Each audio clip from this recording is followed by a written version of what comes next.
This video is made possible by our generous supporters on Patreon. Check out patreon.com/NWR for all the details.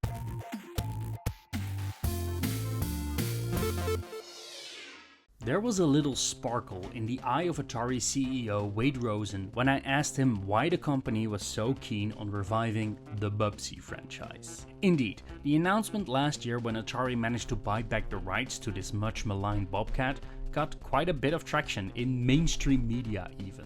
Almost a month after those rights were obtained, developer Fabraz, known for Slime Son and Demon Turf, had an accepted pitch and started work on Bubsy 4D. I've played a lot of games at Gamescom this year, from AAA to indie and a lot in between. It was more than once that I was sitting behind a screen, playing a demo for an upcoming game and thought to myself, I'd rather be playing Bubsy 4D right now.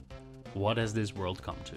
For those unaware, during the platformer mascot wars of the 80s and 90s, Bubsy was already a bit of an odd duck out. Wanting to resemble more Sonic than Mario, with that classic 90s edge, his 2D platformer games were pretty decent, but not something that really stood out among the crowd. Then Bubsy 3D released and pretty much killed the character with a game that was simply too ambitious for its time.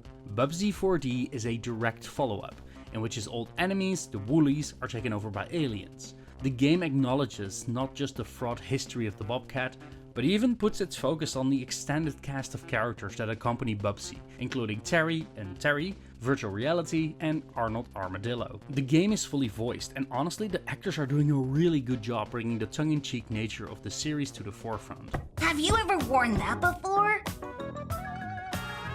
Oh, brilliant idea, twerp! With the 3D cel-shaded style, it really makes the game feel like a cartoon come to life. What might be even harder to believe is that the game controls really well. Bubsy's moveset has been refined and expanded for the 3D levels you'll travel through. The best comparison would be like a level from Super Mario 3D World or Super Mario Galaxy. Levels are pretty well confined but leave plenty of room for small exploration. There are multiple goals aside from getting to the end, like reaching the end of the stage in a set time limit and collecting all the balls of yarn, 150 of them, within the stage. Bubsy has a double jump, can wall jump, slightly claw up and down walls, float around for a bit, and even transform himself into a large ball to roll down slopes and gain momentum. Within less than 5 minutes I was already combining all of these techniques and making my way through the stages and having a blast. The key movement mechanic is a pounce, similar to what Cat Mario would do in Bowser's Fury. You can launch yourself at a downward diagonal angle and use it to cross wide gaps or get yourself close enough to latch onto a ledge. It became second nature to my time with the game, and it just felt great as this little tool to course correct myself when I missed a jump. The game is pretty generous in that regard, and it didn't feel like there was a singular correct path I could have taken. Along the way, you can collect small secrets and collectibles that unlock new outfits for Bubsy as well.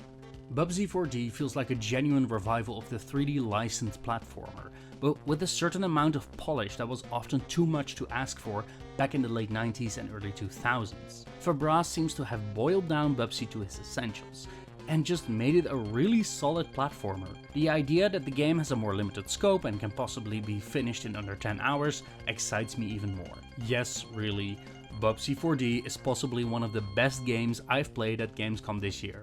And I still don't know how to feel about that. The game is set to arrive in the first half of 2026, and frankly, I'm ready to mark my calendar for it, because there's nothing that could possibly go wrong with these expectations, right? A golden star! I mean, a golden fleece. Legally distinct reasons.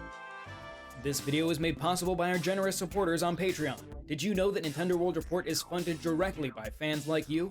When you support Nintendo World Report on Patreon, you get immediate access to multiple exclusive podcasts every month, exclusive Discord channels, an early look at select content, and more, all for as little as $1 a month. Check out patreon.com/NWR for all the details.